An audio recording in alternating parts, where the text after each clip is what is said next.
So it can be easy for meditation practice to turn into just another thing that you are trying to become good at, or just another means to an end, or another manifestation of the doing mode.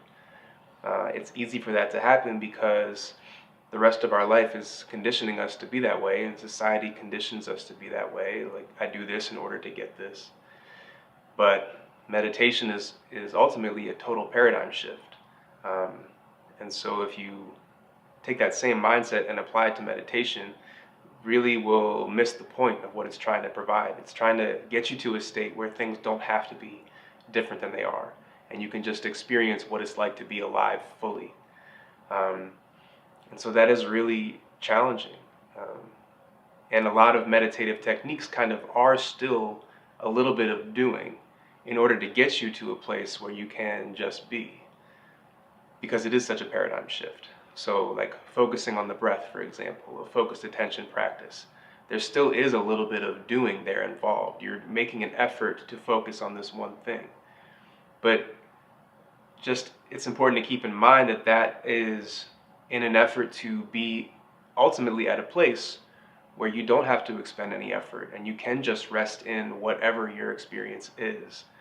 That initial focused attention practice is there to establish enough clarity and stillness that you can then just see the whole conscious experience unfold, and not be so dragged into following different trains of thought and wandering thoughts and all that kind of stuff. And so the out breath, if you were to have one little manifestation or expression of that letting go, you can use the out breath to remember that ultimately the whole point of this is to let go completely. And so each out breath can be seen in this way. Like, probably to some extent, when you're paying attention to your out breath, you might be holding on to it in some way or still trying to control it in some way, where it's happening all day without your knowledge. As soon as you start to pay attention to it, likely it becomes maybe constricted or rigid or tense in some way.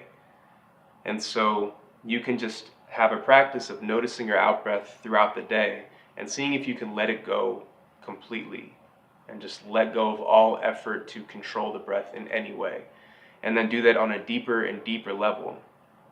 You know, it's like that metaphor of water in a glass, and the water is your mind, and you're attempting to still the water or make it be calm so you can see more and more clearly through the water. And you can hold it as long as you want, but as long as you're still holding it and exerting some effort over it, it's still never going to be completely still. And the only way for that to happen is for you to put the glass down. And then gradually it will just become completely still on its own, and you can just see and observe what's happening with more and more awareness and less judgment and less needing for the situation to be different. And maybe that is what like true contentment is, no matter what your situation, not needing it to be different than it is right now in this very moment. And so just from time to time, return to the out breath and see if you can just let it go completely. And then you can generalize that to all different parts of your life.